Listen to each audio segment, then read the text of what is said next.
Hey everyone, you're watching Conversations in Pop Culture, and I am your host, Andrew Davis, and I do want to quickly say this, that whether you like my show, or you like my guests' comics, or if you like Disney's She-Hulk, I personally don't care. You need to support what you like, otherwise it goes away.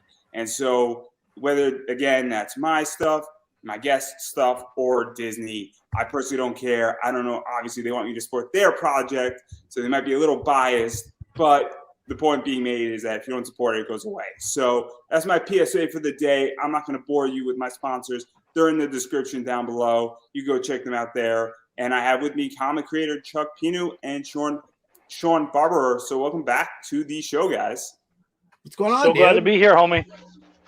You know, I'm always excited to have both of you on. I'm always excited to have Chuck on. I've been on Chuck's show. I don't know if, Shaun, you have a show yet. Soon, hopefully. But you got your comic going on, and I always get the name wrong, and I'm not going to attempt because it's issue 3, and you could tell me how it's pronounced because I'm going to get it wrong. I've heard it a couple ways. It's either Belial or Belial, and I myself say Belial. So Belial. That's how I say it.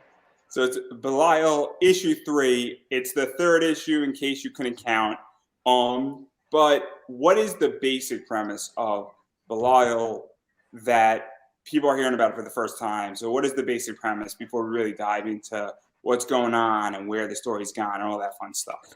My well-honed comic, there you go. My well-honed comic book or Comic Con pitch is Belial is an action comedy about the original creator of hell trying to take his domain back from Lucifer and the 4 horsemen of the apocalypse. There we go. So yeah, there's a lot of stuff that has happened in issues 1 and 2. Just to even dive a little bit further into this, obviously, Belial has sort of given up hell. He either was sort of conned out of it or he gave it up to have a good time. And then now he's had a few beers in him and he wants to take it back, for lack of a better word. And so what is that like? Because obviously he's dealing with the 4 horsemen, he's dealing with Lucifer, and a lot of shit has happened in this. And so diving a little bit deeper into it, you know, obviously, what can people expect with the first 2 issues being out before really diving into the 3rd issue? I mean, with the first 2 issues, so you're right. He did, and we haven't fully given away yet how Belial lost his kingdom, which is something that you will be seeing in issue 4 because it's the last one. So that's got to happen eventually. But it's something we've slowly put in little pieces and little clues and whatnot as to what may have happened. But the general idea is what we have gotten the gist is that when Lucifer was sent out of heaven, he came down, took over hell, and took a bunch of Belial's powers and gave them to separated them and gave them to the 4 horsemen of the apocalypse. So Belial now has decided, screw this, I want my world back. So he's trying to kill and defeat all of the 4 horsemen so he can get those powers back so he's strong enough to take on Lucifer again. So in issues 1 and 2, in issue 1, I love this because basically he kind of went and he even said it. He treated it like prison. He just decided, I'm going to treat it like prison. I'm going to walk up and smack out the biggest guy there. So he took on War. Took out War, got War's powers. In issue 2, we decided let's make it a twofer. He went after both Pestilence and Famine, got their powers as well. And now we're in issue 3, and this is the one he's literally been worrying about since issue 1. He even had a moment where he was watching death. So now it's death, and now he's got to find a way to deal with death. But also in this issue, he has an ally who has betrayed him, and so he has to deal with that as well. So there's a lot going on all over the place. Yeah, let's really get into that because obviously the first 2 issues are a bunch of dick jokes, a bunch of fart jokes. It's beer drinking. It's kind of how I describe it, the biggest block party in hell type of comic book. And then issue 3 is the pivot where we still have those funny things in there. There's a few dick punches in there to, you know, somebody. And it's kind of funny, but it's also now escalated to, I guess, a more serious comic. And so what is this like? Because clearly now we're going to the end and we're getting to the showdown. And I don't know who's going to win. We don't know. It could go either way, I think. And so what is this like to really evolve the comic? Because there's nothing wrong with having a funny, block party and panel type of book, but also there gets to a point where you need to raise the stakes a little bit. So what has that been like? Because I think that's something that's fascinating about this issue, and people may or may not be ready for it. Well, it's kind of the point where we were saying, we really needed to level up, and through our own developmental stages and things that we've been able to do over the past couple of years within the comic community, and giving ourselves the time to produce the comic book and kind of level up ourselves, I think we wanted to represent what that level up in each episode, like each issue that we do. And so while we got people to get familiarized with characters, with their with the character's character, what each person is about, we introduced all the characters in the story. Now it's a time to dig into the actual story. Now we felt that people were invested in each one of, like, Belial and Link and Mammon and Lucifer, and we've introduced all the main players now. So now that we've been able to get in there, now's the time to pry open the story a little bit and dig into what is going on a deeper level. So while on the surface, we have had a lot of those dick and fart jokes and stuff, there has always been a rich story underneath. And if you were to look into it a little bit, then, and if you've been with us for the entire ride so far, you'll see some of those themes reoccurring and those aha moments that we kind of refer back to. Even the first, 5 pages of the first issue has a big turnaround in issue number 3. And so we also wanted to show people that, hey, yeah, we've got a lot of jokes, but we're also very serious about what we do. And now's the time to, if you're just jumping in, getting in on it, now's your time to recognize that, hey, these guys actually mean business, and so does Belial. Yeah, and to even go further into that, because I think that's one of the things that, obviously in the franchise I always go to is sort of Law and Order, where Law and Order, the first, season, especially SVU, you're getting to know these characters. And then obviously they built more stories and more complex elements to it. And obviously the first 12 seasons, really introduced Stabler's family life and a bunch of other complicated issues that were really laid down in that first, second, and third season that played a big part in season 8 and 9. So what is that like for you guys to do that? Because I think that's something that lacks in comics, is the foresight to start planning and hitting those, I guess, elements that you need to plant the seed so that you get that big payoff. If you plant the seed in issue 1, you get that big payoff in issue 3. I mean, we were planting those seeds as early as the outline for the whole series. Like, we were already talking about stuff that we wanted to do towards the end. And that is the nice thing about only having 4 issues, is that it's a little easier to go, you don't have to wait as long for the payoff. And you certainly, you're able, your audience is going to, you're not as worried that your audience won't stick around for all of it. So, yeah, it was easy for us to... Pardon me? Oh, we're going to talk about why it's only 4 issues. Yeah, we can certainly talk about that.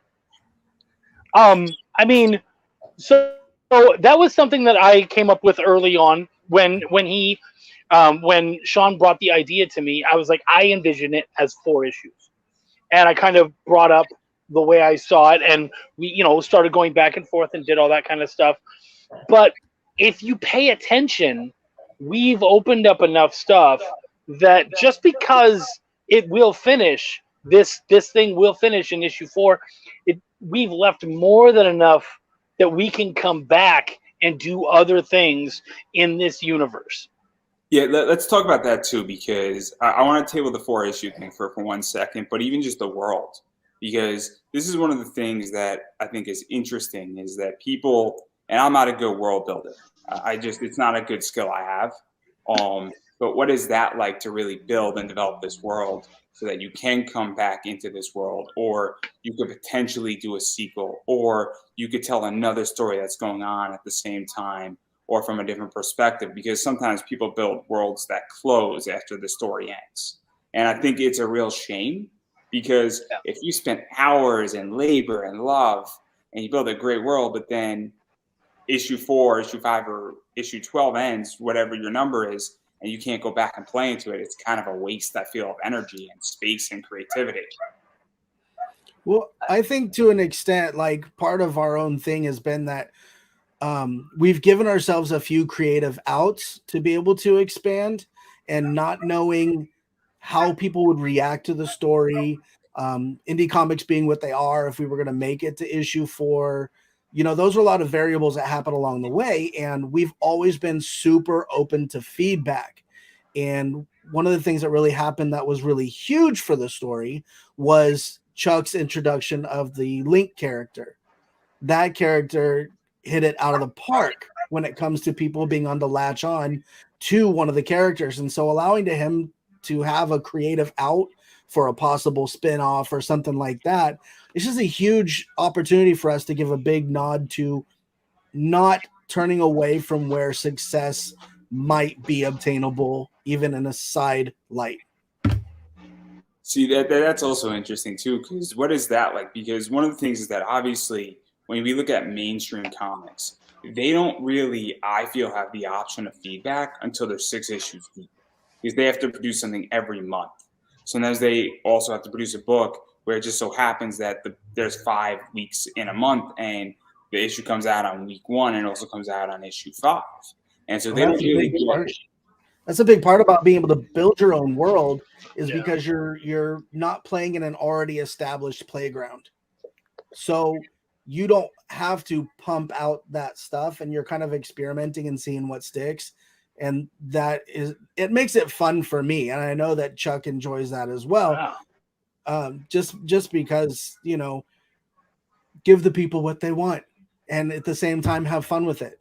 We've allowed each person that's been involved in Belial, whether it's making covers or even just lettering, to kind of, showcase their self and have fun. And the success of Belial, even so far, really is a testament to the people that follow, the people that have backed the book, the people that have gave us feedback, reviewers like yourself, interviewers, and artists, and everything. So, because the thing is that, and where I was going with this is that obviously when you put out issue 1 and then you get feedback, that definitely influences, where issue 2 goes and then issue 3. And it's a real advantage, I feel, for creativity, is when you get instant feedback, and feedback can be bad too at the same time. I mean, it all depends on where it's coming from and also how it's presented. And there's going to be haters no matter which way you cut it. But even with those haters, sometimes they do make fair points. And so what has this been like? Because I think that's something that a lot of indie creators actually don't talk about.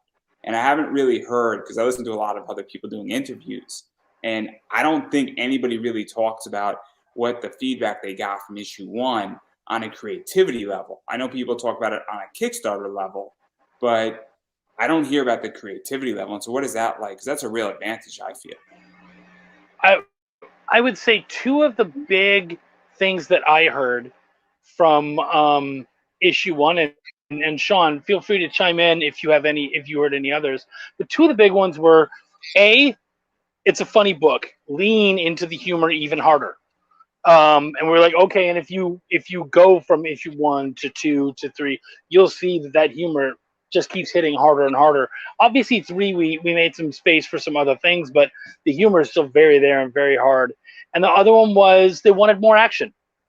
And so in issue 2, there's definitely more action in issue 1. And I would say in issue 3, there's definitely more action than in issue 2 and 1. And issue 4 is going to be ridiculous where that's concerned. So, yeah. Yeah, I don't have anything different than that to say, actually. It's pretty much right on the head. And then to go further into the action stuff, because it gets super interesting. And obviously, the main character gets a betrayal to some degree. And that's a fascinating situation. And I think that the 2 of you hit that really on the head in a very unique way. Going to spoil a little bit of it. There's some memories. There's some history that's revealed. There's also some other things that are revealed. And so what is that like? Because it's not just a shallow betrayal, it's a pretty deep betrayal. There's some serious history. There's some serious stuff going on, you know. And I'm going to use a code word here, and this maybe somebody will understand it. Now, I'm Triple H Daniel Bryan. I was going to use that as a code word, and if anybody knows what I'm referring to, you know, that's all right. That's all right. I'm trying to keep this as spoiler free as possible because I want people to actually buy the book. Well, and to be fair, we do see that betrayal at the end of issue 1. So if you have read the other books, you do know about the betrayal. Yeah, you know what? So the funny thing about the betrayal is that was never in the outline. That was something actually as I was writing issue 1. I remember I was working at the bar at the time, and I contacted Shaun. I said, "Hey, Shaun, I'm about to do something either really cool or really stupid." And he was like, "Okay." And I was like, "I'm just going to write it. And if you like it, cool. If you don't, then we'll figure it out and we'll take it out or play with it or whatever." And so I wrote in that betrayal, and he messaged me and he was like, "Oh, dude, I did not see that coming." And I'm like, "Great. If you don't see it coming, neither do they." And he was like, "Yeah, no, I like it." I'm like, "Great, cool." So that gave us something to play upon even more. And that's just something like, as you're feeling something out, as you're doing something, you're like, what am I missing? And I felt like there was some other layers, some emotional layers that were kind of missing from it. The humor was there. Tension. Yeah. We needed absolutely. tension. And the interactions that were established in issue 1 that carry over all the way to issue 3, that tension that lies between those characters has been it just shows the depth of difference of personalities with each of the main players of the story. And I think it helps everybody kind of identify with something that maybe they've gone through or have identified for themselves, and like pitches in its thematic qualities to something we've all kind of experienced through life. Yeah, I mean, I took it a little bit different where I viewed it that these characters have been around each other for a long time. And I don't know if you can die in hell. I don't know how that all works. But if you've been around somebody for 50 years, your personality is going to change with them. Your maturity is going to change with them. You know, without going into the whole story, me and a friend have obviously grown apart and we had a very explosive ending to our relationship. And it's because we have gone into two different maturity paths. And I think that's something that this really captures in a very interesting way, where obviously these two friends have obviously matured at a very different rate. And I mean, I think they've done it over 6-7 months, but this was a long time coming, is really how this has come to a head at this point. But it's been brewing for a while. And so it's very interesting because while they are demons, they are very humanistic at the same time. And I think you really just said it perfectly, where this is a human trait, because I think everybody's been to and experienced a betrayal. Maybe not a violent one, but, you know, and maybe not one that ended in a dick punch. But I think it's very interesting how you two hit it, because it's fascinating. And I don't know why Chuck is laughing, but he likes dick punches, bro. That's all there is to it. I mean, I think there's at least 3 in that particular issue. I believe there's 3 dick punches in there. Sure. So yeah, I'm a fan. I also like the fact that after the betrayal, and this is not ruining anything, obviously, you know, they side with Belial, and they say, "How come you never did ladies' night?" I think that's hilarious. I think that's such a little twist of the knife, and it's and so what is that like too? Because that also does break up the tension, where when you have an intense scene and then somebody cracks a joke, it eases up things, and it kind of like cools down the situation before we jump right back into, no pun intended, hell. I mean, no pun intended there, but it's like it's really well done writing, and I don't know if people recognize that. Well, thank you, man. I really appreciate that.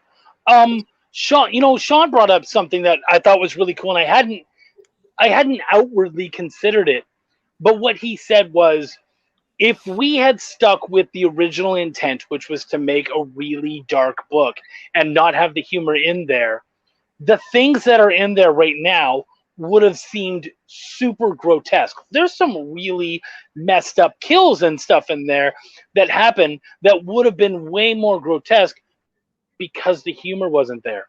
But the humor allowed us to get away with some stuff that was, probably pretty brutal and messed up.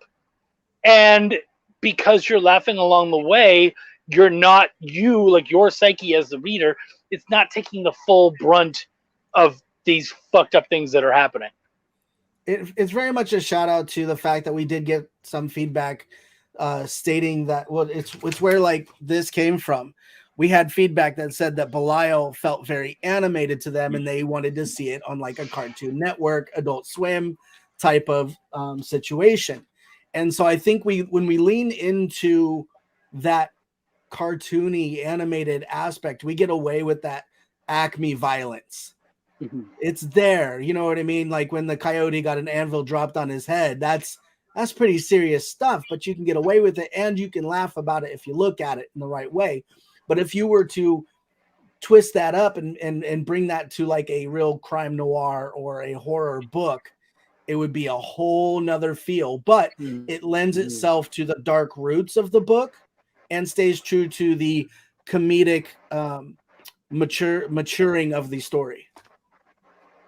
Yeah, no, that's interesting because the way I read it is that I viewed it where there's some funny situations that occur. A guy is rallied up in a bar and wants to take back hell that he sort of lost. And then he's leading an army half drunk, taking something over. And, it allows me just to naturally laugh. And then if you insert the comedy in there, I don't feel like I'm fucked up and I'm viewing this in a darker way. If that makes any sense. I don't know how to explain it. Like, it gives me an ability as a reader to say, I'm not screwed up enough that I can laugh at this. And it sounds weird when you say it that way, but there are questions when you read some messed up shit sometimes. Yeah. Say, I'm enjoying this, but it's messed up. And when you insert those little comedy things like Ladies' Night in there, I'm like, oh, okay. You know what it is? It brings me, I guess, back down a little bit. Well, I'm not completely fucked up reading this shit. Only semi. It's By like, the way, it's Andrew. It's like when you have your kid on those little leashes at the amusement park. You allow them to get as far as you can, but then you get to snap them back to where you want them to be, where it's safe. But they still get to experience that freedom while they're out and roaming forward. I love that you didn't try to actually talk about a dog on a leash. You're like, when you got your kid on a leash. I'm a dad. Come on. Go with what I know. No, but something I wanted to touch on real quick is that different people who read it, they obviously connect to different things. And that particular joke, Andrew, is one no one has mentioned yet. So I'm so glad that one connected with you. Because, again, that was another one I was very proud of. And, so thank you for that. That means a lot to me. I have a story about it, but I don't feel like sharing the story about Ladies' Night. It was a good night for me. It was a good night for me is all I'm going to say. What's good. Really cool is that making this digital circuit of podcasts and stuff is it seems like almost everybody has had just certain things that's different almost on every single one. Mm-hmm. And it's really fun to kind of watch how people, so you get a lot of action books out there. You get a lot of horror and stuff, and people get the same feedback and it's a static thing, and the creators are okay with that, and it's not bad because that's the sole purpose. But when we've left so many outs for people to have their own experiences, and that's through Chuck's writing really masterfully, I think, in the pages, it allows that identifiability that if people give it a chance, because let's face it, it's not a standard looking book, but if people give it a chance, they're going to realize that we have a lot more meat on the bone, so to speak. Yeah, it's, I mean, obviously I don't do many podcast stuff and I haven't written a comic yet, but I think that's one of the things about comics. And also your book is different. So naturally, everybody, I think, is going to have a different reaction to it. And I think that's something that is, just out there. But I also think that comics give the reader something to look at. And this is a diverse book. It's also the idea that it's not superheroes, right? When everybody does a superhero comic, in my opinion, at the very least, it's all starts looking the same. Not to mention, and nothing against any superhero comic book, but you have things like My Hero Academia out there. You have the Justice League. Like, I don't mean to sound like I'm anti-indie comics, but I don't think in a superhero book right now you can beat the Justice League, Young Justice, or My Hero Academia. I just don't think you can beat it right now. I don't. And that doesn't mean if somebody did something it's written badly or drawn badly. It's just that's at the best level it's ever been at. So Yeah. with this, I don't think that there's something similar out there if you look hard enough, but there's not enough similarity, or there's not something that's My Hero Academia level similarity out there. And so I think people are like, this is different, and I want to take a look at it. Thank you, man. That's really cool to hear. Appreciate it. Yeah, absolutely. I think it's funny when you're talking about different people connecting to different things. I think that was very much something that we wanted. We wanted to be able to have something that felt different in your hands, and it was why we leaned into the comedy for what would have been otherwise a horror hell book, and why we made a lot of the different changes we made. And it reminds me of I think a fun example is if you look at page 1 of issue 1, it's a man dying and this pregnant woman watching him die, and her husband's like, come on, you're gonna hurt the baby, like, you need to go. And she's like, no, I need to see this guy die. And of course he dies, and then that's our vision, our visual pull into hell. But what's been really fun about that particular page is that I was very specific to not mention the relationship between the woman and the man. Like, obviously, the woman and the other man is her husband, but the woman and the dying man, never once did I mention any kind of relationship. And I've had several people be like, they do things like, oh man, like, she's really angry at her uncle. And I was like, oh, is she? How do you feel about your uncle? And they're like, what do you mean? I'm like, I didn't mention that it was her fucking uncle, dude. So I think you're playing into something. And it's cool to see them imprint themselves on those situations. And they're hopefully doing it with the book. And that's something that we both very much wanted, is for them to imprint themselves on the book and see and feel different things, because we're playing with so much stuff. Yeah, it's super, super interesting. And obviously people imprint things, I think, into characters. And also, I think it's easier with certain books than others. And obviously with an indie title right now, it might be easier because there's just less history of these characters. They're brand new. And so it's a blank slate in a lot of ways. You also have to be willing to not explain everything. And I think that's a lot of writers, they get these ideas and they want to explain everything. And I'm kind of the opposite, wherein I'm like even when I'm writing my script, Shaun can tell you my scripts are not uber detailed. And that's because I trust and know that Shaun and Greg love to bring the horror and love to bring their own vibe. Why the hell would I try to imprint my vibe on there when, to be honest, like, hell is not necessarily something that I identify and connect with as much.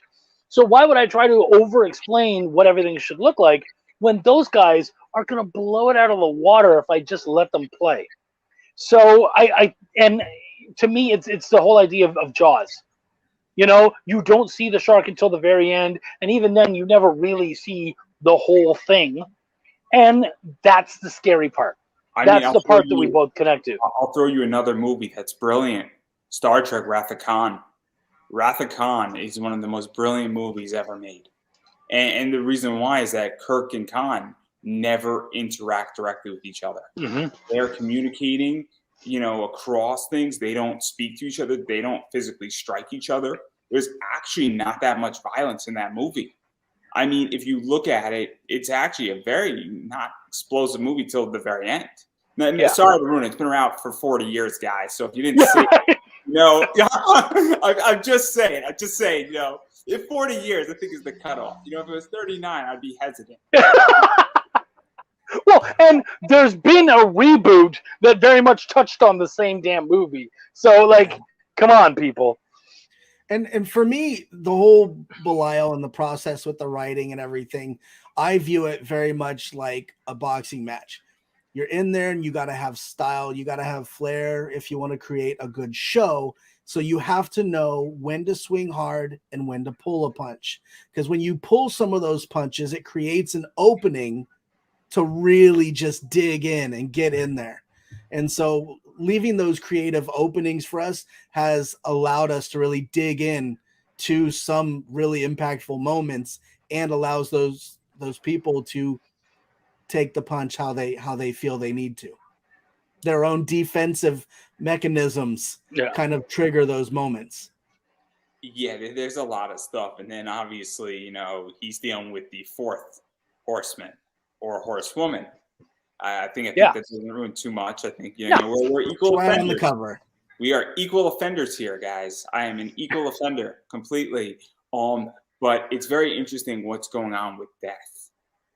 And so what was that like? Because that is very philosophical in a lot of ways. And it's a very, very loaded, I guess, situation. I don't want to say question because it's not a question. I feel it's more of a situation, philosophy, thought process. And it's very interesting. And then there's obviously the character that death is bringing to die, or I guess along the river Styx, for lack of a better word. Yeah. And so that's also fascinating too, what happens to her. And so it's very interesting. You could take a reincarnation element to it. There's a bunch of stuff that could be in play. So what was this like? Because death wants something that death doesn't have. And I don't know. I don't want to ruin, like, right? You could ruin it. I don't want to be the guy that ruins it. I like to think of it this way. If you're looking at each one of the issues, each issue, if you're looking for it, you'll notice which power it is that he acquires through each issue. But you have to be willing to look at it because it's not a superhero book, but we did explain the entire way that he did give away powers. But we try to showcase those powers in a way that allows it to be like an aha type of moment and be like, oh, that's what's going on. Okay, and how is that going to be pertinent to the end game? Yeah, no. Again, I just don't want to ruin it because it is very much a shock what happens at the end of it, and I don't want to be the guy that ruins it. You know, I just don't want to be that guy. I feel you. I don't either. So yeah, I mean, all I'll really say is that the main beat is something that we had planned from the outline. Like that was something that we had gone over, and we had very much thought that was a really cool way to take it. I will say that I really believe that moment was made all the stronger by the fact that I absolutely adored The Good Place. And so for me, that was something that as I was working in that, I got to play with some philosophical stuff that I don't get to play with as much. And I feel like it allowed me to heighten the scene and whatnot. But the bare bones and what was happening there, that's day one stuff. Like that's the stuff we literally had it all written out on day one. And if I were able to somehow find those notes, you would find that beat in there. And even as creators, I know that the dealing with the death as a horseman, we as creators also dealt with death in our own lives during the production of the book. And so that theme seemed to resonate a little bit stronger even for us during the creation of the book, because if you notice, there's a couple of old gentlemen that are in that book. One's Steve and one is Gord. And both of those gentlemen were impactful people in our lives that passed during the creation of this past issue. So it's I think part of that, the way it played out kind of was a way to work through our own losses and our own sense of impact and, hopes and for ourselves and our own loved ones that passed on during the process. So it was a good opportunity for that as well, to really reach in because we were both reaching into a very real and raw spot at the time. Luckily, both those guys have, I think, a dirty sense of humor, and they were both rough around the edges. So They're putting them fantastically there, obscene. yeah. So putting them in there was not a stretch. Like I remember contacting, because Gord was my stepdad, so contacting my mom and step siblings and whatnot, and being like, "So this is something that Gord says," and they're like, "Yeah, I can see him saying that." And I'm like, "Great, cool. I don't feel like I stepped over a line." If they had not been cool with it, it might have still ended up in there. I just wouldn't try to sell it to them. But but we tried to make sure that we weren't painting them in a bad light, and yet we were still treating them like characters in Belial. We weren't sugarcoating them. We were making them still kind of, a little vile, a little crude, more than a little crude, very crude. And I think I'm really proud of it, and I think that they would really have laughed their butts off on it. No, that's super fascinating, and I love when people pay homages to people in books and things like that. And obviously, when you put somebody in a book, more or less, hopefully they live forever, is the idea. Or as long as the book's being printed, But even going further into the Four Horsemen, because obviously you're dealing with the Four Horsemen, and that's one of the things that's interesting about this book too, is that people understand hell and they're familiar with hell. Everybody has a different version of hell that they view, but also everybody knows what the Four Horsemen look like. And so that's another thing that's also, I think, very helpful to your book, is that I know, and I'm not a very religious person, I don't read the Bible, I don't read the Tanakh, I haven't read the Quran, but in some form or fashion, the Four Horsemen have been in those books. And so what is that like? Because I think that's also helpful, because this book takes a different approach to hell and takes somewhat of a different approach to the Four Horsemen, but it also has similarities. And I think that makes people feel comfortable in a lot of ways too. And so what is that like? Because I think that helps your book tremendously. I think with the creation of each one, even with the character design for each of the horsemen, we wanted to go a little bit non-traditional with the way that they look, but still keep some of those traditional values. So like War was very cocky, very, with the, what would you say? That Western, who was the Duke, so he's very cocky, very out there, which resonated with a War type character. He just felt he was big and bad. Then when we went over to Famine and Pestilence, a lot of people have Famine being the bigger, the larger person, the always consuming. And I wanted to play with it in a way that maybe they were never full. They never gained sustenance from anything. And with Pestilence being just vile and gross, and he's the one that looks like a big pus bubble, more or less. And then, giving people, if you were to look at death and the fact that a lot of the characteristics that go along with death are generally like assuming male characteristics. And so we wanted to give them something a little bit different. It's very important for us to actually have a strong female character, in which what way better to drive the assumed expectation out the window than to give people, that female perspective, that female character. And why wouldn't they be one of the most plotting type and most knowledgeable type of people? There's a lot to be said there. I mean, Yeah,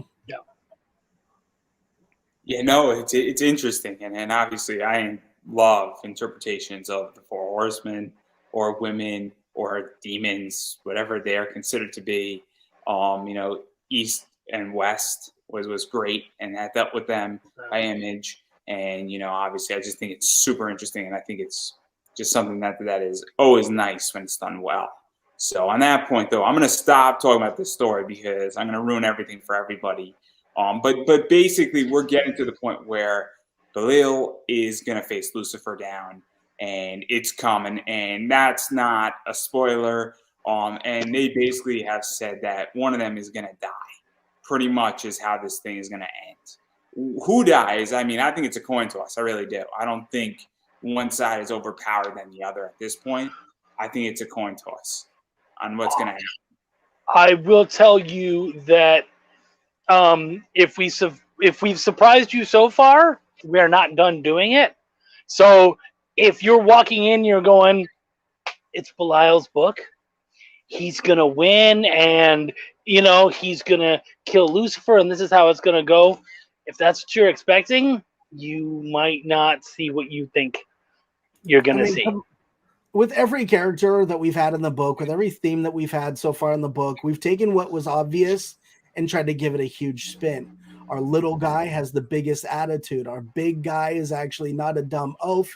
He is very methodical in the way that he's thinking of things. Like I said, with famine and pestilence and stuff, they're almost the opposite of what people expected them to be. And then once people expected just a dick and fart book, we gave them some theology and some like really deep moments. So we really are digging in even more for the fourth and the resolve for the story.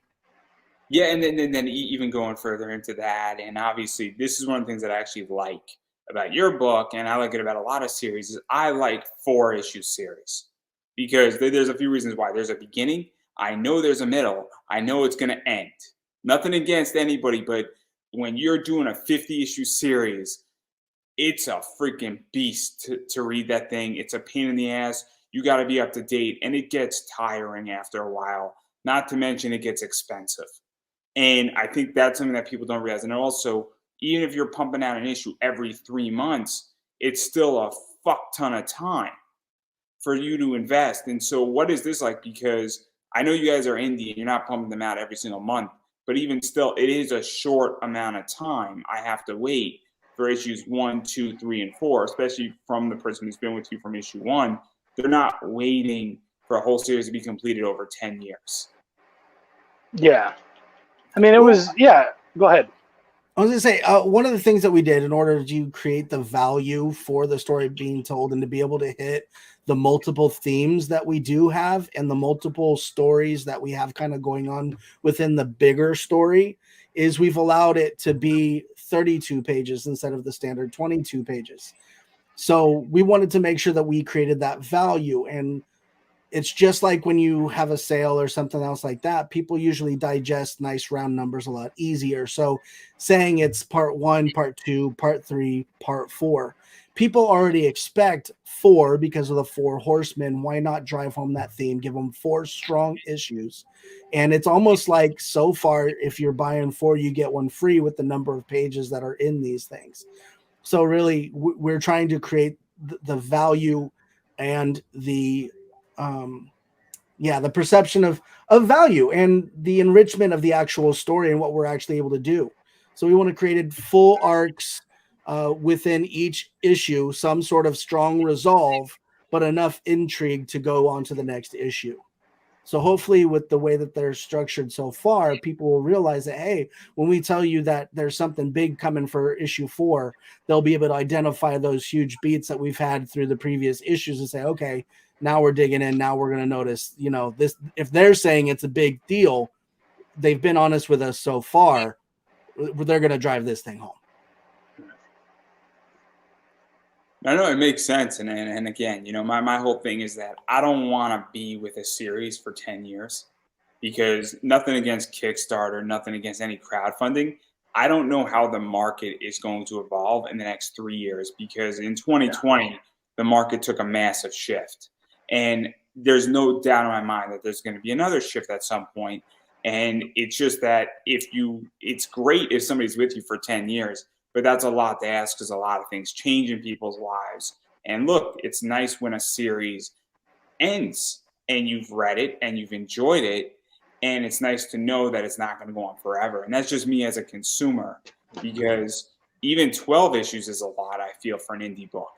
All right, if I'm being totally honest with you, if somebody threw enough money at me, I would sell out in a heartbeat.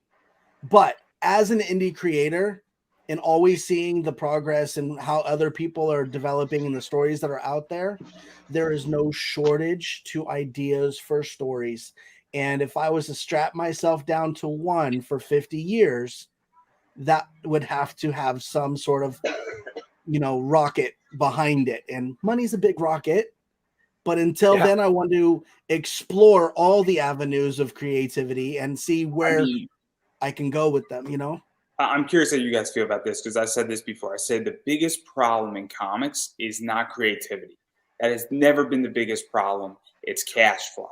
It's not even money. It's cash flow. Because if you have $1,500 coming in every month from your IP or your idea, you can produce enough books. Maybe you can't produce 12 books a year, but you could produce at least 6. At least 6, maybe 8, if you really figured out how to, work it. And you are cash flowing every single month, $1,500. And so that's the biggest problem in comics. It's not creativity. Now, there are good ideas and bad ideas in comics, but that's what the free market's for. But again, it goes back to cash flow. It doesn't go back to anything else. It doesn't go back to art. It doesn't go back to other problems that exist. There are other problems, obviously. Supply shortages is a big issue, but the real issue is cash flow. It's a C word, and it's not creativity. Well, I think that, and the funny thing is that, so when you talk about supply shortages and creativity and all that kind of stuff, all of those things are ebb and flow sorts of things.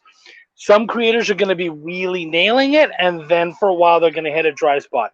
Sometimes, we're going to have shortages, and then all of a sudden there's tons of paper, and printing is going to be even cheaper, and all that kind of stuff. Like that stuff sort of ebbs and flows. But the market where being able to pay for and make comics has always been a tough one, especially for indies. Even in the 90s, when there was a bunch of money, that bunch of money was not spread out over everybody. It was a little more centralized in certain spots. Like, I mean, people will look and they'll go, "There's a massive boom. Image was making all that money." Yeah, they were, and at the same time, Marvel was going bankrupt. So no, like the money was not spread out. There was still basically the same amount of money. It was just all getting funneled into one spot. Yeah. I know all about this, and this is like my freaking background, everybody. This is my background. So, and we don't have to go into my background. October 5th, my class is coming, supposedly. Hey, it's time. I like that. It's time I got rich. Got a whole lot richer, actually. Then you can buy more books, so I'm good for that. I could buy more retail packages, and I could actually, build what I want to build, which is an island for every comic creator to have a vacation, because they all need one. But a private island somewhere in a country that doesn't have extradition, so everything's good there. But shit's gonna get real. I like it. Hey! I don't mean anything illegal. I just want, some Mary Jane, and I don't want the government to bother me about it. That's all I really want, guys. I'm Canadian. I feel you 100% there. Yeah. But anyhow, enough about me potentially getting myself in more trouble here and getting shut down. But yeah, no, the whole problem is cash flow, and it is nothing else. That's the whole problem with comics. It is the number one problem. But I do want to back out of all this. Your book's 32 pages, and I want to talk about rewards, because this is the fun part, and this is the part where I get to show pictures, because I like pictures, and pictures are fun. So obviously you could just get the digital issue for issue 3. If you live in a foreign country, this is probably your best bet. Or you get the entire digital set. And again, if you live in a foreign country or you are not necessarily a physical reader, that's great. But if you do want a physical copy, I think that you can still get a physical copy. And I believe this is cover A. Yeah. That is so all of our standard covers, always, they're done by Greg Warrencheck. And pretty much every time Greg goes, "Hey, I have an idea." Like, we don't even talk to him about a cover right away. He's like, I read the book. I've drawn everything. I have an idea," and he'll come to us. And he came to us with this. Now, a lot of people will notice that it looks very much like another cover, because it is in fact his homage to Neil Adams's Superman versus Muhammad Ali. The crazy thing is, what a lot of people don't know is, we made that cover before Neil passed away. We didn't know that there was anything wrong with Neil, that he was sick or anything when we made this. So it's a really nice, touching homage to him without us even being aware that it was going in that direction. So, and honestly, for my money, and I'll state it outright, I feel like every one of the standard covers has gotten better every time, and this is absolutely the best standard cover we have available at this time. And then obviously covers sell. I don't think that's a secret. And then you brought Steph back. Oh yeah. And this there is a uncensored version of this, but I would like to keep my YouTube account and my Facebook account and my Twitch account and anywhere else where I am streaming as kosher as humanly possible. So if you would like, extra big boobs that don't have clothes on them, you can get that covered too. But for the sake of me not getting in more trouble than I need to be in, I'm going to keep the censor cover up here, which is pretty not censored. Yeah, right? Yeah. Chuck makes an appearance on that uncensored cover too. That's true. Big old prude that he is. If you look at the comic that Link is holding, you can see a little picture down there. Now, I believe on the censored one, we've got our man Shaun. No, and this one's me. Yeah. And on the naughty one is the naughty one is me. And it's because one night, I don't even know what we were talking about. We were screwing around. I think Steph was saying something about sending nudes. So I'm laying in bed and I took a picture. It's just me from like my chest up. And I'm like this. And I took a picture. And I'm not wearing a shirt or anything. Dude fucking kept it. And he like randomly sends it to me as a joke every once in a while. And so he inserted it into that magazine. So I've checked it on my computer and I'm like, are people going to be able to tell? Crap, I think they might be able to tell if they look really close.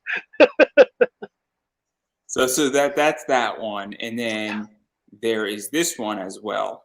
Ooh, yeah. That's Connie Jolitz. And she's done this amazing, we call it our glam punk cover. And it's for her, it's very much an homage to, or at least a shout out to NoFX, because we see Belial's shirt that says "Bottles to the Ground," right? Yeah, absolutely. That's one of their songs and one of their album names. Yeah. And I when I saw this, I loved it. Not only for the basics of having so many characters on one cover, but also the watercolor effect, and that's just bringing out kind of one of the aesthetic things that we've had running through all the issues so far. Well, and I don't think we've actually openly talked about this even between each other, Shaun, but like, she is the first one to really, like, all of our covers are kind of dark. And she came in and she still made it feel like hell, and the debauchery is still there and all of that, but she gave it this really nice feminine touch without it feeling like flowers and daffodils and prancing and stuff. Like, it still feels like a raunchy book, and yet it just has this color on it that we probably never would have considered until she said, "Hey, I did this thing," and we're like, "Hey, that's a cover. That's awesome." Yeah, and then I think there's at least one or two more. I might be missing one of them because I know one of them just recently came out. But there's this, that, and this.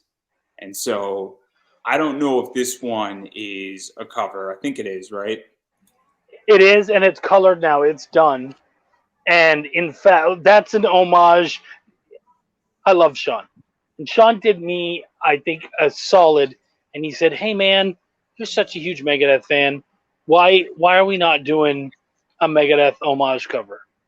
And I had not thought about it because I don't tend to be as, especially with Belial, which is a book that is ours. You know what I mean?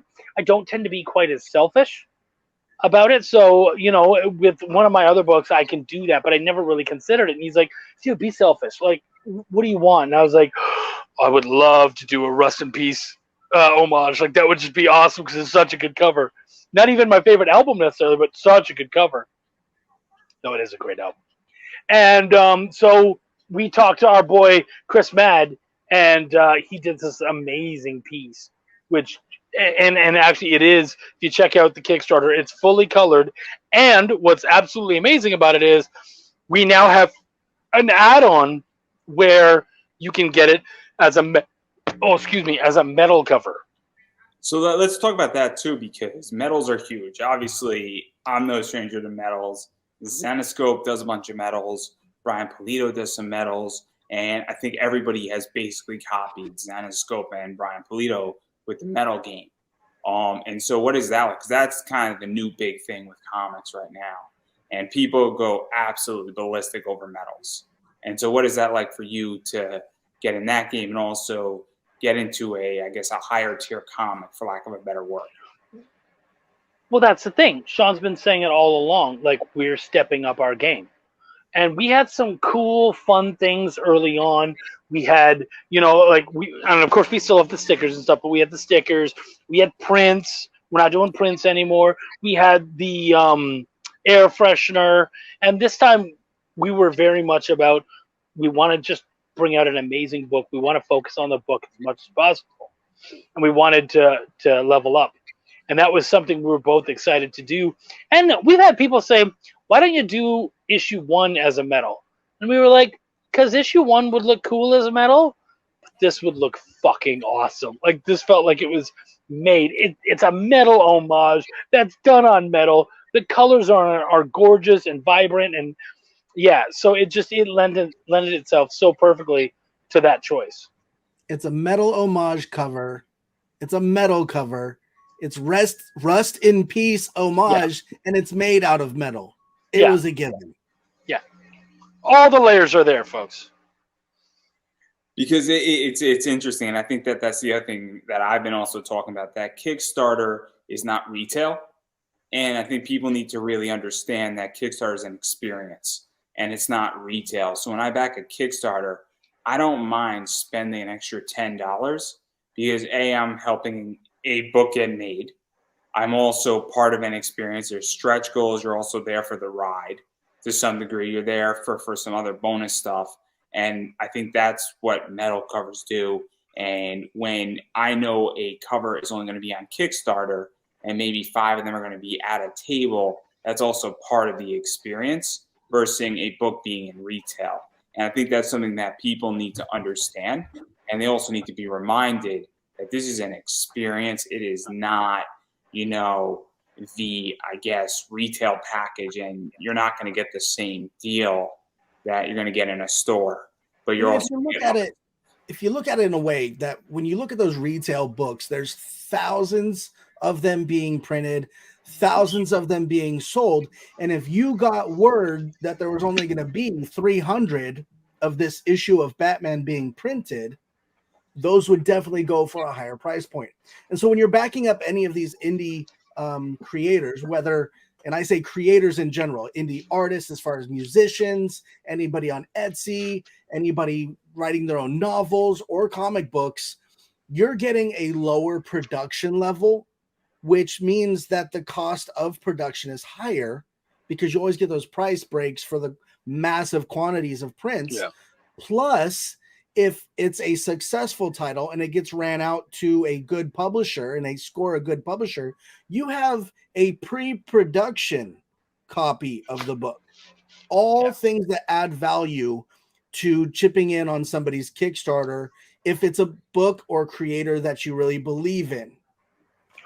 And Shaun and I have been very adamant about, we understand that this is a collector's, that these are considered collector's items in a lot of ways, especially with the idea that we would, when it's all done, we would love to, and we've already started speaking to publishers So this will be very much a collector's item, and we've treated it that way. So all of these amazing variant covers that you guys are loving, we don't reprint them. So there's about 100 or less of each of these covers, and I can tell you personally, my store, issue 1, we had one variant cover. We had the Hold My Beer cover, sold out. I have none, and I know that Shaun's running pretty low on his run too. Um, in issue 2, when we had the Steph Wilson cover, I sold out of that too. I have none. And Shaun, I think you said you have 3. I have 3 left. Yeah. I think I actually accidentally even sold my copy of the Steph Wilson cover. I might have. So, and whatever, it is what it is. But yeah, so those will never get reprinted. So if they're out there and you've got them, it's actually kind of a big deal, especially, with the hopes that we do something with it moving forward. Yeah. Yeah, no, I think that it's tricky. I have a whole thing about indie books, and we're not going to go into that. And it's not in my class. But it's extremely speculative, but there's money to be made. It is really what it is, where, that's what it goes down to. Not to mention that, that Steph Wilson, cover where it's Hooters or Looters. I don't know. Steph doesn't know. I asked. It could be either or. It could be either or. I'm just saying, and I call it down the middle here because both work. Both work. It could also be Cooters, but whatever. Chuck, we're a fucking family-friendly show here. I've been on the show before. You know that, right? Fuck. But no. I think it's really interesting, and I think that's something that, when I back a Kickstarter, and this is just me personally, I'm not looking to resell the book. I'm looking to really put it on Instagram and have it in my collection. And I think a lot of people are like that too. But I do know what that Steph Wilson cover goes for on eBay. I checked about 2 months ago. It's about a $25 to $30 book. So, and it does sell around that price point. Maybe on a rough day, it sells for about $25. So it does have a value because people see it and they have a connection to it. And so it's something to pay attention to. And then there's this cover right here as well, which is also just a fun cover. And I guess they're all playing games here. As a big shout out, if you notice those skeletons right there, that's Bill and Ted. And just like an homage to Bill and Ted's bogus journey, we've got, Link is holding Death in the boat there at the bottom because they're playing battle sticks. But it's like in the movie where Bill and Ted were playing games against Death to see if they could get out of hell. And in the movie, of course, they get out. But we wanted to kind of feature them in this. And this was a super duper fun one to make.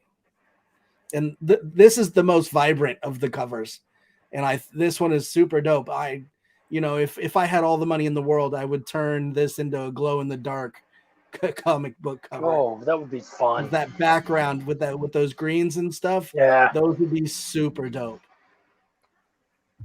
Yeah, to even talk about that, because that's something that's super interesting too, is that obviously when you produce a cover like this, and then you obviously get into saying you can do really cool stuff. You could foil it, and even where you can go with it next. And so, I mean, it's just one of those cool things. And obviously all these are super limited in that regard. So obviously there's stuff like that. And you guys offer a bunch of different packages with all this stuff where you can pick them up individually. You could pick up different copies of them, obviously. And I'm hoping that there's some add-ons so that if you got cover A and you want that cover, you can pick that up.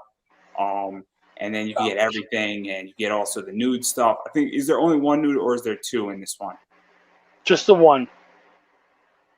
And then there's some other stuff. Obviously, you get physical copies of 1, 2, and 3 if you missed out, and it's a catch up. I know you get everything from Bonfire.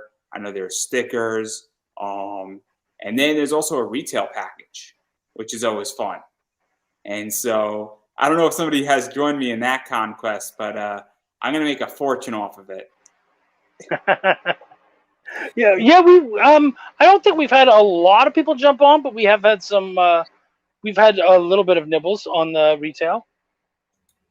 And I will say that Belial number 1 and 2 at the local comic shop that I have has been, for each of the years that it's been on the shelves, their number 1 selling indie book. And that is a very real moment that I had to actually be like, whoa, wait a second. Is that for real? And they said, absolutely. So when they're calling me up to say, hey, can we feature you for a store signing? You're our number 1, selling book at our store. That's a big deal to me. That's huge, super huge. Yeah, and so to even go further into this, because retail, from my understanding, is a bitch.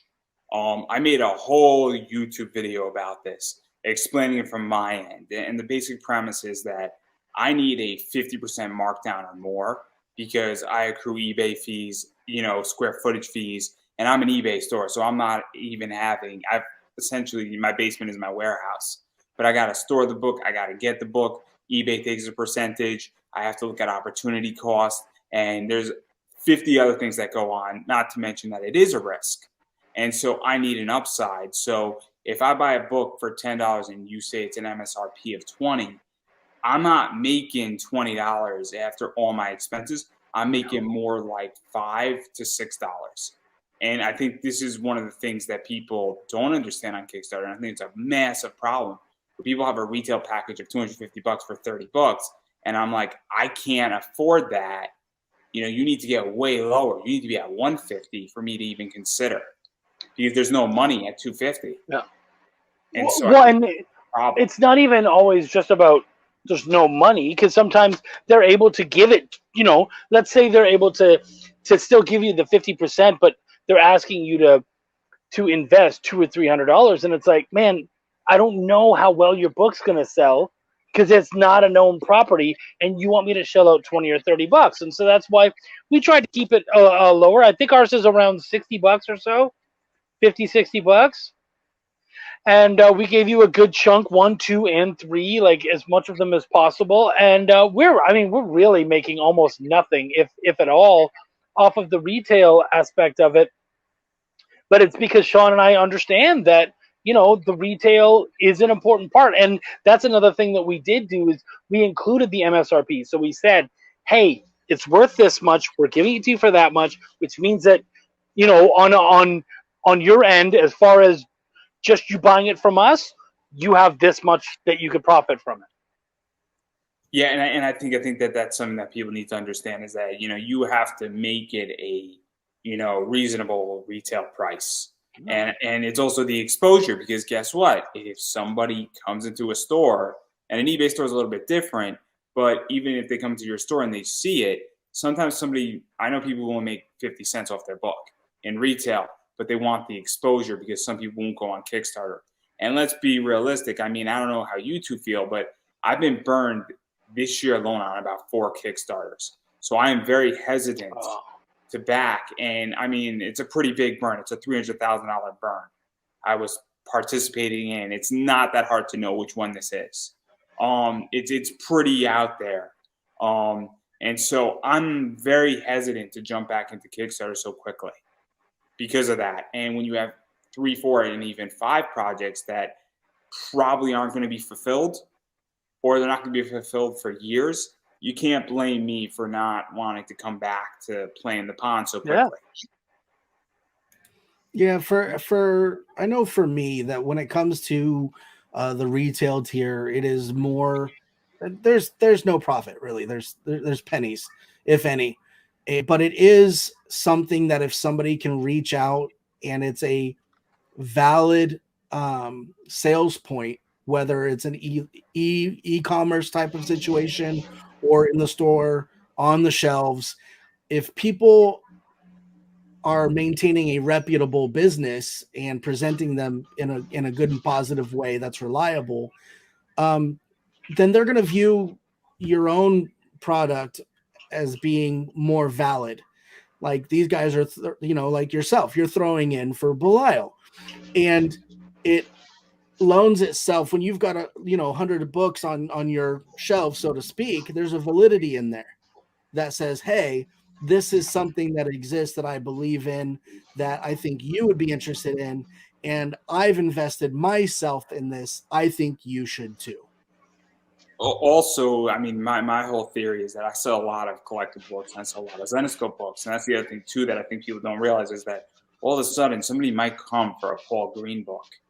And then they'll come and say, oh, what's this book? And they'll be like, oh, this cover looks really cool.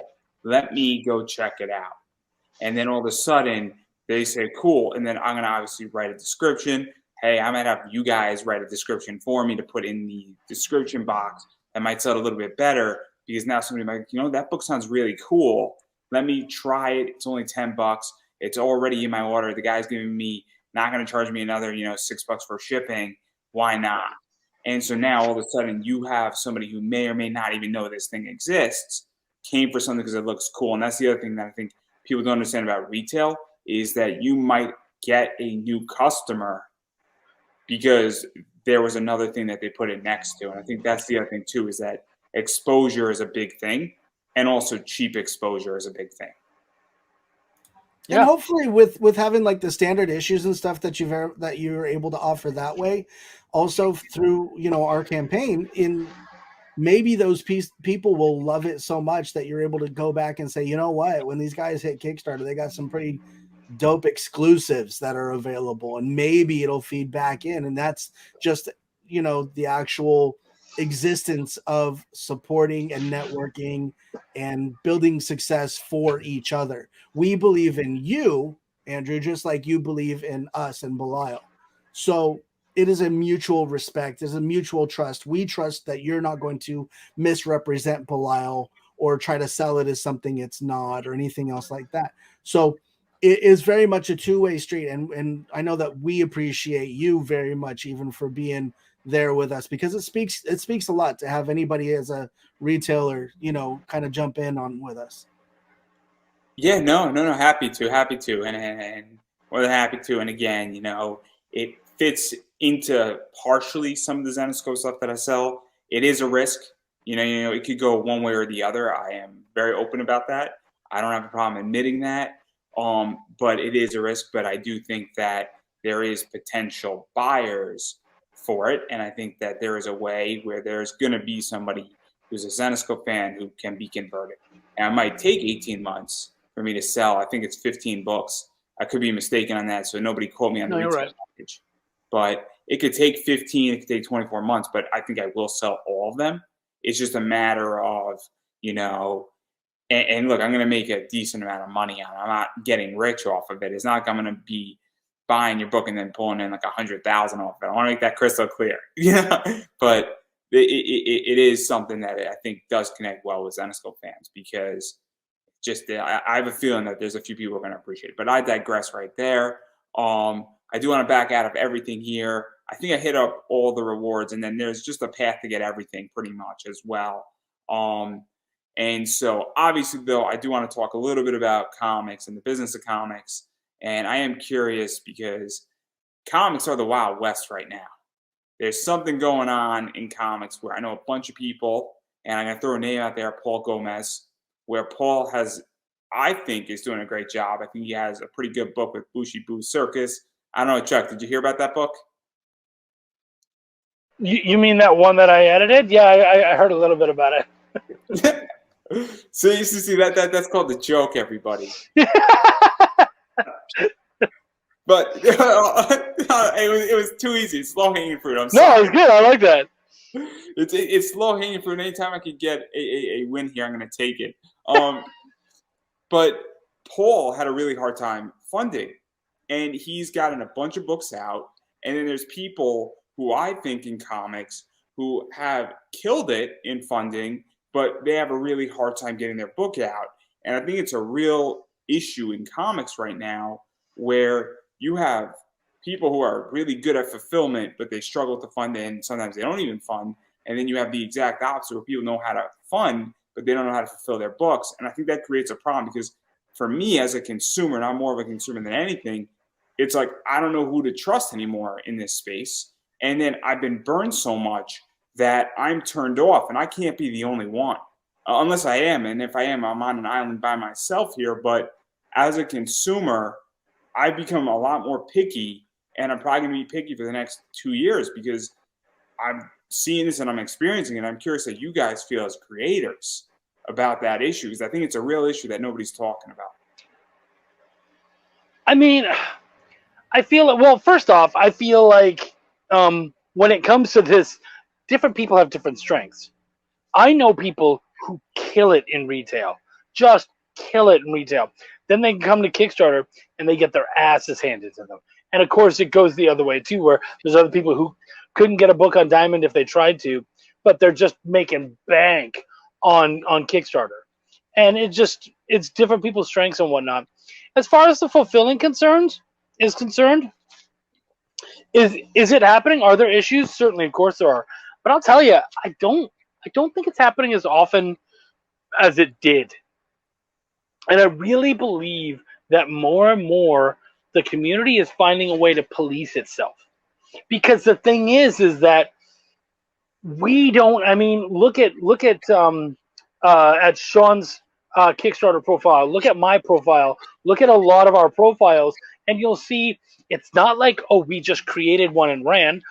I think I'm at like 250, 300 books backed. Shaun's over 100, and my wife is over 200, I think. Like, we put our money where our mouths are. And so if you come to, and let's be honest, to our neighborhood, which is Kickstarter, and you don't fulfill, you'll fucking get mentioned. It'll come out. And so, yeah, that it is an issue. It will get mentioned, and people will hear.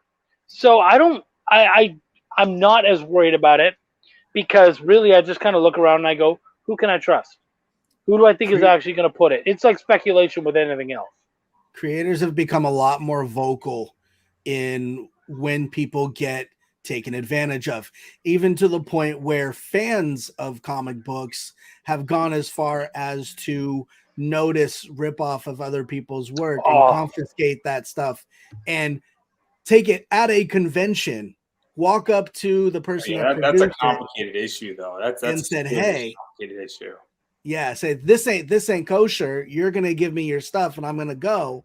You're not doing that anymore." And so, since we have those soldiers within the community, I think it's helped a lot. And so, through Chuck being representative, through the massive amounts of podcasts and stuff that he does, and being a positive force for the community, and then myself for the Indie Comic Conspiracy, which is the page that's geared more towards support and networking, that word is able to get out and that communication does exist. And we've called each other out.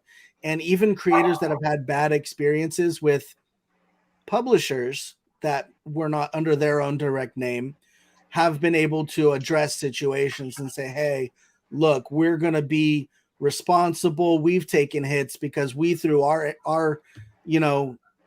hat eggs into that basket. Yeah. So I think it's just a matter of the community that we've been able to grow with in the past 5 years, and the growth of social media and people feeling comfortable and speaking out against being done wrong.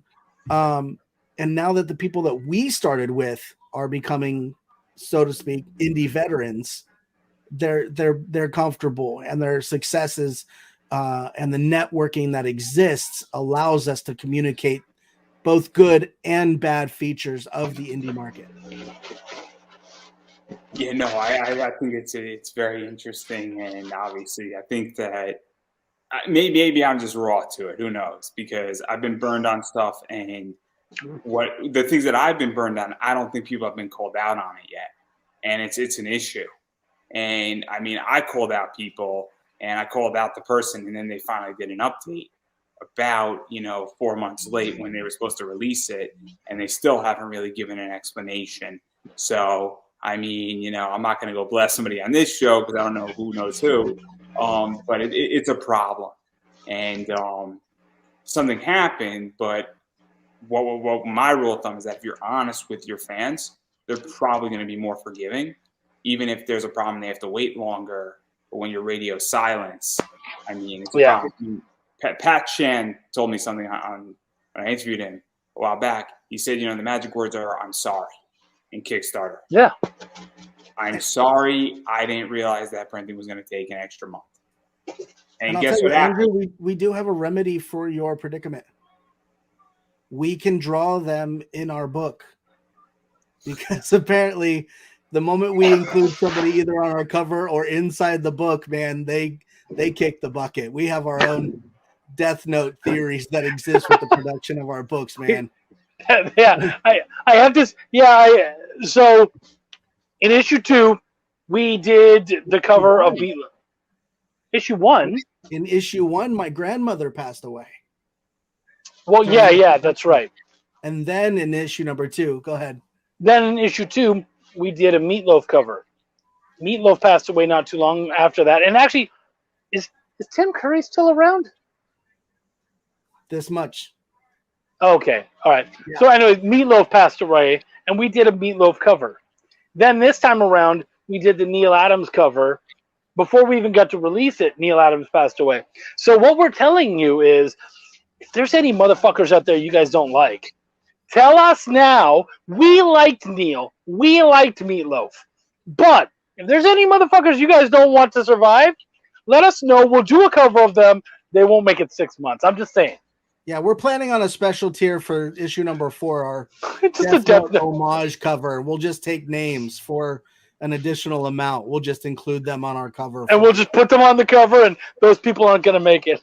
They won't even know where it's from, but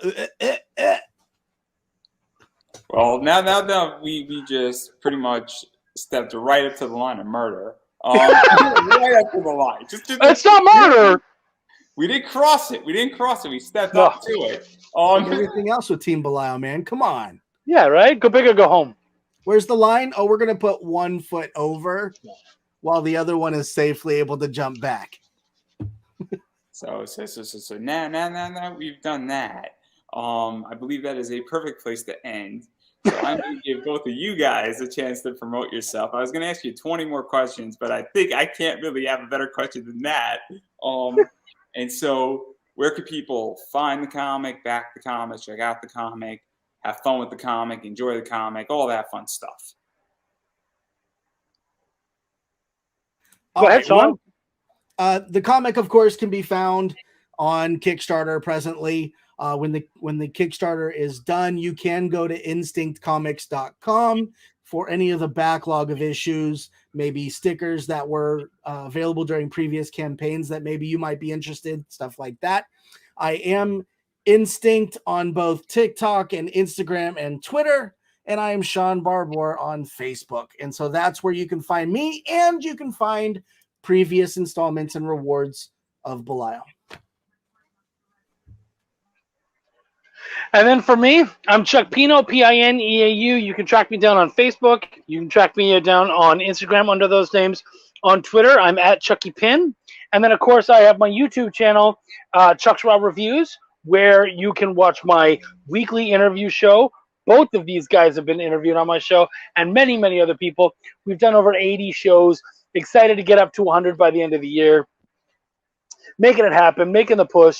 And yeah, man, we got so much stuff going on, and super excited. And thank you so much, Andrew, for having us on. We always love hanging out with you. We really do. Yeah, no problem, man. I'm going to keep saying it, and I'm just going to say it much like I said at the start of this episode. You have to support indie comics. And what that means is you have to back things financially. These things do not get made without money. As I stated, the C word, and there are many C words that could come to people's minds, but the word that I'm looking for is cash flow. Cash flow. I want to make that crystal clear before I get in trouble and somebody takes it out of context, that it's cash flow is the C word to that. Andrew said that comics needs cancer. I thought it was cuddling. Oh, yeah. Oh, my God. I could use cuddling. But anyhow, as I was stating, and then before I get in trouble and I walk into something tomorrow that's going to get me canceled, pretty much this stuff needs money to be made. You guys, without money, this stuff doesn't get made. And so that is the important thing. So if you can and you like this comic, and if you don't like the comic, and you want to see things get done and you don't want them to see them ended, then you need to support it economically. Furthermore, if you don't like this comic, but you like indie comics as a whole, you need to support those as well. And hell, if you like Disney, I personally don't care if you like corporate comics, independent comics. If you like corporate media, independent media, I'm independent media by definition. You have to support what you like, and that means supporting economically. And so go out and do that. I'm no different. So obviously do that. And also you should be following people on social media. It goes a long way. And then as far as I'm concerned, really going to promote myself as I kind of just tip my hat a little bit. Obviously, if you like this show, you can support this show. I have Buy Me a Coffee. I have merch. I also have an affiliate link for BCW Supplies.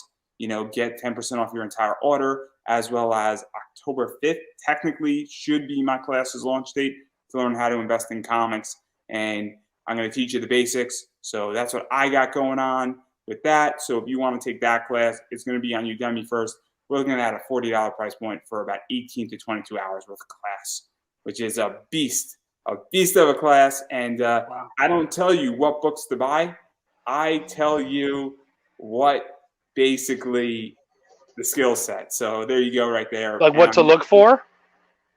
What? Like what kinds of things to look for and keep your eyes out for? Research. So how to actually do research. All the fun stuff. The different variants that are out there. There's like 35 different variants, by the way. Actually how to calculate a variant ratio, which is a mathematical formula. Because that's a big deal. That's a big issue. Like 1 in 25s and stuff like that. Yeah. Actually how to understand how many are out there, and it's not even an exact science because it's actually under that number. It gives you the maximum that could be out there, which it means that it's actually lower. It's super interesting. It's a mathematical formula, and you have to do math, but you don't have to memorize the formula because I'm giving you the formula. And then I go through grading. I go through how to build budgets. Sounds, like people don't need it. You'd be surprised. I teach you how to cash flow a budget as well in my class. As I stated, grading, and then I teach you how to make exits and just basic practices of exits and good practices. And it's all module, and it's a bunch of different modules. I think there's like 20 to 22 modules. I'm about 65% recorded right now in my class. So it's coming. It's coming. And this is class 1. I got about another 12 that I'm building. Wow. So, yeah, this is like a lifestyle for me. And there's real money to be made. And let's say you're not into this, but you're a collector, this stuff is still relevant, because if you can get something in your collection that normally goes for $60, but you get it for 40, that means you can get more stuff in your collection. So the same rules apply to making money as collecting, because anytime you can get something for less money, you can get more shit. But I digress. On that note, I'm going to let either one of you end the show, and you guys get the final word. No, man, you are the better pitcher than I am, man. You motherfucker. Belial, it's here on Kickstarter right now. The original creator of Hell, taking on Death, taking on his big boy Mammon, taking on all comers. Come on out, check it out. We've got so much great stuff for you, and damn, we're excited to hang out with you guys. Issue 3 of 4. We're almost done, guys. Do not miss it. Peace out. Well, I don't think I could have said that any better myself. So everybody, that is a wrap.